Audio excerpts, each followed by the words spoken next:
Good morning, everyone. Today I want to talk a little bit about mass surveillance, and specifically about the information that was provided to us back in 2013 by this guy down here, Edward Snowden. He leaked tens of thousands of classified documents from the United States intelligence agencies, the CIA, the NSA, the FBI, their contractors, etc., and gave us much more information than we had before about the extent to which people in the world are surveilled by at least the United States government. We can go ahead and make the assumption that other governments in the world are trying to do the same thing, but we know that the United States government has extensive mass surveillance infrastructure in place because we have the documentation of it from Edward Snowden. Now, before I get into the details of this, I want to talk a little bit about the idea of conspiracy theories. And the reason for that is because a lot of the things that I'll be talking about today are things like intelligence operation code names, which sound pretty conspiracy-y. And the reason for that is that the intelligence operations are the basis, the real basis, for a lot of the conspiracy theory memes that we hear about. The plot for like Deus Ex is based on real world facts and real world sort of styles of how to explain things. So when I talk about there being a thing called Echelon, which is the code name for a system of worldwide phone tapping capabilities for a group of intelligence agencies called the Five Eyes, that sounds like kookery, but is simple, well-documented historical fact. The NSA is not a conspiracy theory. The NSA is a government agency. Before the Snowden revelations, we knew that a certain amount of spying and surveillance was going on. I mean, that's the whole point of agencies like the National Security Agency or the Central Intelligence Agency, is to spy on foreign nationals, to try to find threats to Americans and United States government interests. And other countries have similar security agencies. But in addition to knowing that that sort of spying was going on, we knew that there was surveillance of civilians, including Americans, going on. And we knew that countries were working together to enable this sort of thing.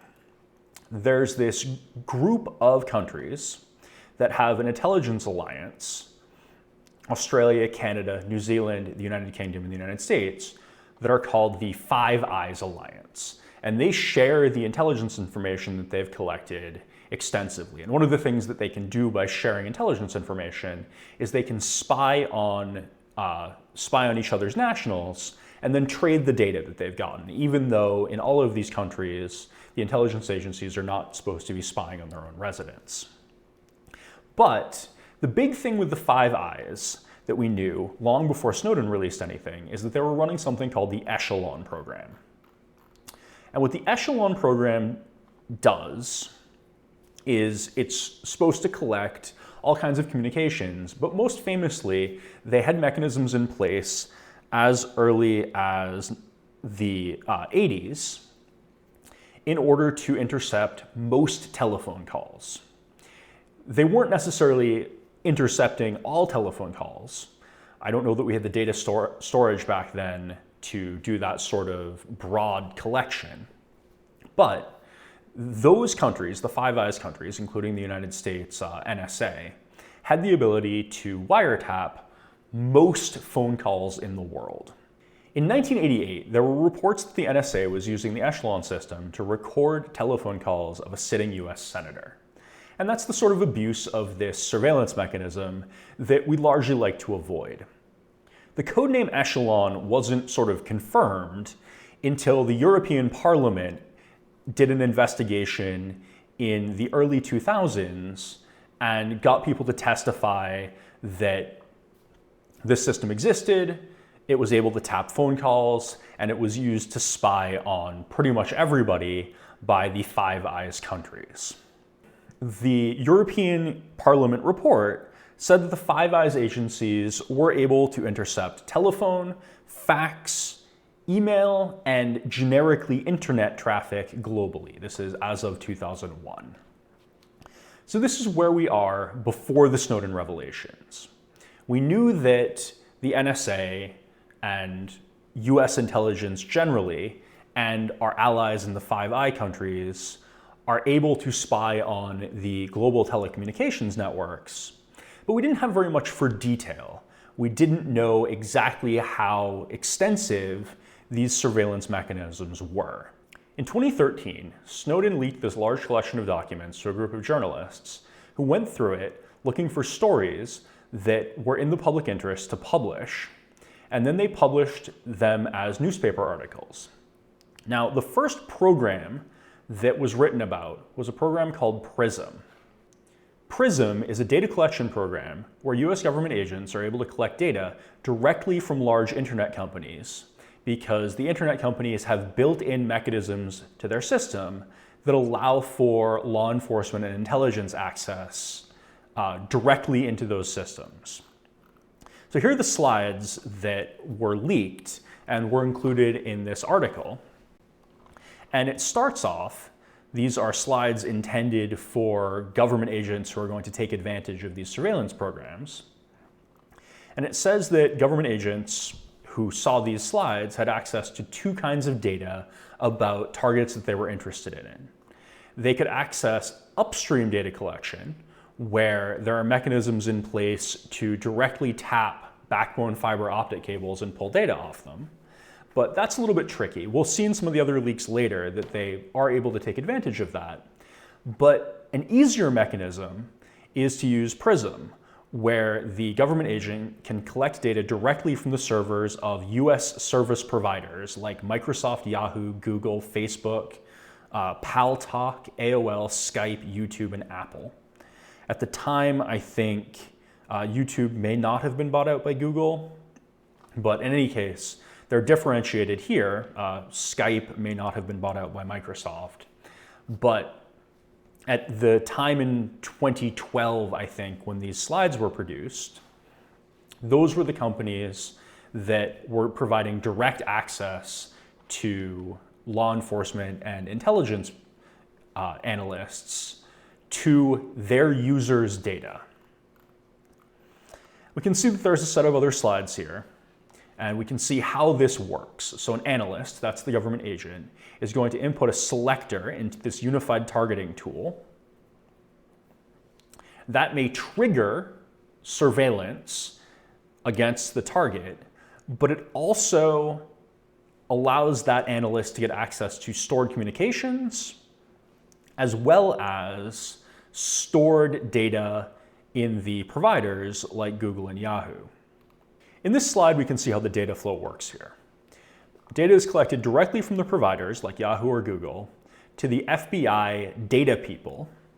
And then from the FBI data people, the FBI agents, CIA analysts, NSA analysts are all able to access that data.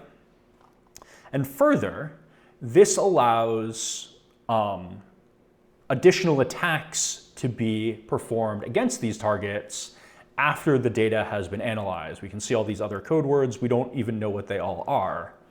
But just being able to get the data from the provider and then look at it is a super powerful surveillance mechanism, even if no additional targeting happens. So they can get your email just by getting your email directly from the provider. Every time a government agent uses Prism to request data, they get this Prism case notation identifier. And the important thing about this slide is that it shows the sort of data that these agents are able to access. We can see that they can get things like stored communications or search, they can get chat data, they can get email, they can get voice over IP data, they can get forum data, they can get social networking data like photos, posts on a wall, they can get videos. But number C here or D here are especially interesting, and that is that they can request data about real-time notifications that were sent. So even if you had something like an encrypted email that you sent to Gmail, when Gmail sends a notification of that email to your Android device, that notification event is something that a Prism user, a government agent who has access to Prism, would be able to see. And it would be interesting to look up exactly what's in any particular notification system's notification messages. Does it include email subjects? Maybe. That probably varies by provider and the notification mechanism. But if that information is in there, then a government agent using the Prism system would be able to get access to it. And it definitely includes things like real-time timestamps. Does it include the source of an email? Does it include the source of a message? There's a lot of information in those notifications, even though that sounds just like metadata. And that's something that we'll be hearing a lot as I go through this whole set of Snowden leaks, is that it turns out that metadata is pretty important. Data about data, notifications that you have a message. Now we see how government agents are able to search the database. We can see that as of April 5, 2013, there were 120,000 active surveillance targets.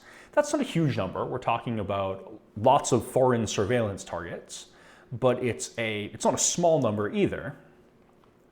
And we don't know how many internet users, including Americans, because the Prism system is conceptually not supposed to directly target Americans. But if you surveil one person, it makes sense to collect the data of the people that they're communicating with. And so every one of these active surveillance targets, probably a significant number, maybe half a dozen of other people are having some of their data picked up as the result of the surveillance that's going on here. This slide talks about a key observation that much of the world's communication flows through the United States. So when they are trying to intercept the communications of a legitimate foreign surveillance target, there's a good chance that even if the communication is someone going from non-US country A to non-US country B, some of that communication is going to get routed through the United States just because a lot of major providers are here in the US. We can see again what the list of providers are and what sort of data is automatically accessible when a Prism request occurs. And we can see a timeline of when the Prism data collection began for each provider, starting with Microsoft, and then last on the list here is Apple in October 2012. The only major provider I obviously see missing here is Amazon, and there has been plenty of time since 2012 for Amazon to get added to Prism, so I'd bet $10, no problem, that Amazon is on the list nowadays. So now that we know what the Prism program is, the immediate implications are pretty scary. The United States federal government has access to all the data being stored by these large internet companies. So if we consider just Google, and just the most obvious stuff, that is Google search history, that is all the stuff that you have in Gmail, that is any information about Android applications, including what applications you have installed, any sort of sync mechanisms or APIs that are being enabled through Google, Google Drive stuff, Android notifications, all that stuff is just available by doing an automated query from the system provided by the federal government to the Google servers without any human beings necessarily involved at all, except for the FBI agent or intelligence analyst who's doing the query. So are there any limits to this? Well, conceptually, if you are a US permanent resident or citizen, you have the Fourth Amendment right not to have your papers searched or seized, and that should constrain the ability of these government agencies to access your data. But that is less a guarantee that they won't do it, and more a rule that if they do it, the evidence is not admissible in court. So they can look at your data all they want.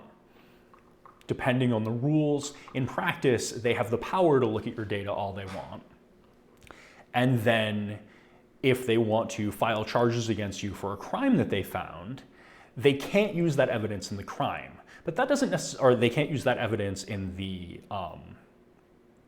in court. But that doesn't necessarily mean that they can't use the fact that they know about a crime to start a new investigation that collects new evidence. So if they find out that you are smoking weed by reading your email, they can then start trying to find evidence separate from that you're smoking weed, find something good enough to get a warrant from a judge, do a legal search, and then use that legally obtained evidence to bring to court and then convict you of the crime. And this idea of building a parallel evidentiary basis for a criminal investigation is called parallel construction, and it's a normal thing that especially the US federal government does, primarily to conceal secret investigatory mechanisms, but it works just as well for concealing illegal investigatory mechanisms. Another program that Snowden leaked information about is called boundless informant. And as far as I can tell, what this is a tool for analyzing communication logs like call logs or email logs. So again, this isn't analyzing the data, it's not analyzing the emails themselves or the contents of the phone calls, it's analyzing the logs of them. And in order to enable this sort of analysis, there was a court order telling Verizon to turn over all call logs to the NSA for 6 months. Now, there's only so many telephone providers in the United States. I think we're down to 3 major ones now that T-Mobile bought out Sprint. And so the fact that there was a court order against Verizon to turn over all call logs make it not too big a stretch to think that there are frequently court orders against all of these major providers. And so the result is that the NSA is going to have most of the call logs for all telephone communication in the United States. So the last program that Snowden leaked that I want to talk about is called xKeyScore. Now, this is a mechanism for upstream data collection. We saw that in the slides about Prism, that was the alternative. And the idea with xKeyScore is that they are collecting data in real time from the internet backbone and then storing it. And the goal that they talk about in the documents is being able to store sort of a snapshot of all the data from the last 3 days. And my guess is that by dumping a bunch of stuff that's not that interesting, like the video that's getting streamed on Netflix or the contents of torrent downloads, they're probably able to do that, collect all the backbone data that isn't sort of junk data for a 3-day buffer. And then what xKeyScore is a tool that allows intelligence analysts to query that data. They can query it by all kinds of identifiers, email, name, IP address, phone number, and then collect the internet activities of a target, looking back at this historical data that they've buffered, and sort of explore it in real time. Now, in Snowden's memoir, Permanent Record, he talks about using, he either mentioned this system or it was something that sounded a lot like this system. And he was able to watch real-time mouse movements of a targeted user, probably with some slight delay, but was able to watch the user move around their mouse on the screen. And that implies to me that this surveillance mechanism is taking advantage of the telemetry data that major websites are providing.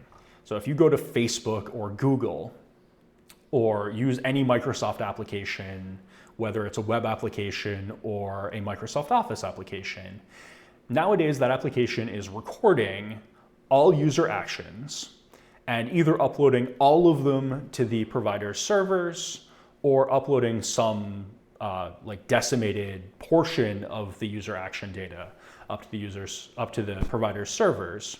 And that can be used, the excuse is to improve the product. If you can see what users are doing, you can see like how they're messing up and clicking the wrong button or stuff and move things around. But it also provides a great tool for surveillance, for watching people. And so the fact that xKeyScore is collecting this real-time internet traffic, and then Snowden in his memoir mentioned that he could do this sort of real-time watching the screen, indicates to me that either the developers at the NSA or whoever has set this up have reverse engineered some of those telemetry protocols and just have a renderer for them, or telemetry data sets and have a renderer for them, or as part of a working together like with the Prism program, the providers themselves have provided access to the display portion of their telemetry system to integrate into tools like xKeyScore. So yeah, that's where we are on internet surveillance after Snowden. He leaked a whole bunch of other stuff, and it's worth going through and looking at what the stuff he leaked was in addition to what I mentioned.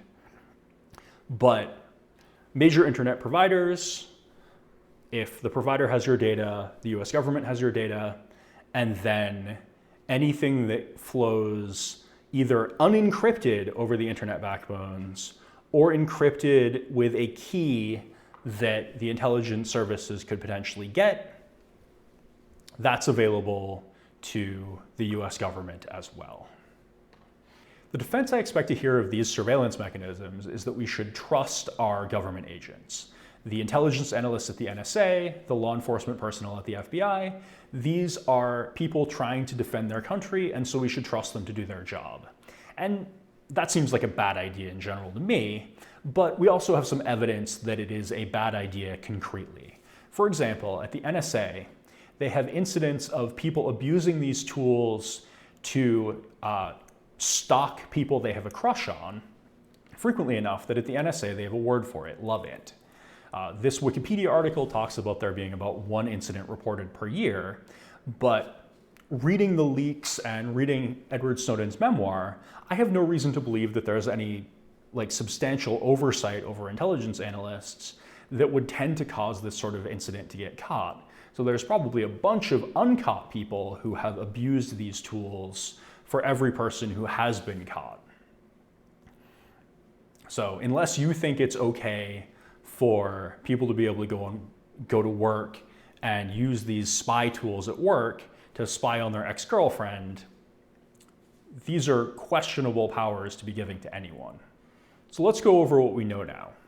By 2012, the NSA and the other United States intelligence and federal law enforcement agencies, as well as their partners in the Five Eyes countries, had built a mass surveillance infrastructure that gives them relatively complete access to the global phone network, as well as a good portion of the internet. They have direct data feeds from major companies, phone providers like Verizon, internet backbone providers like AT&T, and cloud service providers, including both of today's major cell phone operating system vendors, Google and Apple. As a result, that means that any data sent unencrypted over the internet or made available to any major service provider is probably available to those intelligence services.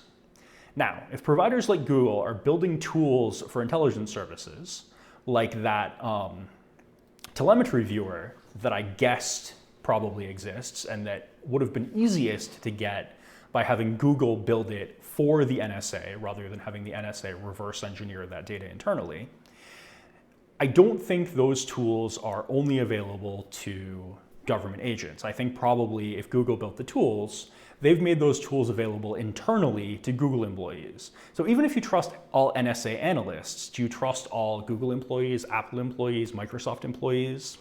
Data collection and analysis tools were good enough in 2012 that the NSA was considering storing a 3-day rolling buffer of all meaningful internet traffic.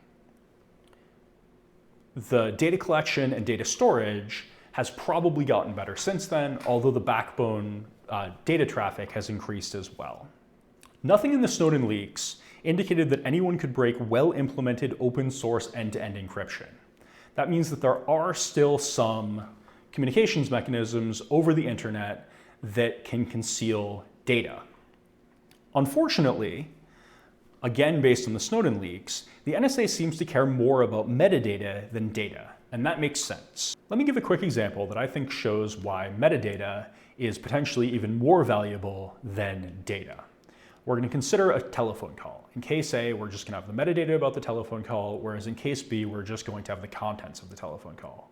So in case A, we know that at 3:47 p.m. on Thursday, Jane Doe called the scheduling line at the local abortion clinic. The call lasted for 53 seconds. Just from that information, we can make a good guess as to what's going on. Now, in case B, the information that we have is that person A said, "Hi, I'm Jane Doe. I'd like to make an appointment." Person B said, how's 4 p.m. next Tuesday? Person A responded, great, thanks. And then person B said, you're scheduled, have a nice day. Now, we can get a lot of the same information from the content, but we don't even necessarily know what this appointment is going to be about, whereas from the metadata, we have that information. Now, obviously, it would be most valuable from a surveillance standpoint to have all of the data, both the metadata and the data, but if we have to compromise and not have this data, it's not nearly as big a hit as you might think when you just hear, oh, it's just information about a phone call. It doesn't have the contents of the phone call at all. After the Snowden leaks, we can no longer dismiss mass surveillance as being some sort of crazy conspiracy theory. We know it's happening. We know that the United States government has an infrastructure in place to collect as much data as they can get. And we know that large internet companies are cooperating with that collection. We also know that these large internet companies have systems in place for identifying users and collecting as much data about them as possible. Now, whether those systems were first built for mass surveillance or targeted advertising or some other purpose, they're there, and there are now multiple reasons for them to be improved as much as possible. We want to keep these facts in mind when we think about the design choices for the tools that we use. The fact that real-time notifications for all apps on Android go through the central Google servers, at least if you have Google Play services or even OpenG apps installed, no longer looks quite as much like a coincidence. It could work some other way. It could be that there was a distributed network of notification servers. There are some technical reasons to have a single centralized notification point, but there's also some business reasons involved in data collection for designing it that way. And given the Snowden leaks and the other information that we have, we can't assume that it's only the technical reasons that resulted in that design choice being made by Google. Thanks for watching this video. Go ahead and take a look in the description for a link to the blog post related to this video, where I give links to the articles where this stuff was originally published, as well as you can go ahead to my blog's landing page, where you can subscribe to my RSS feed so you don't miss out on anything that I post. Have a wonderful rest of the day.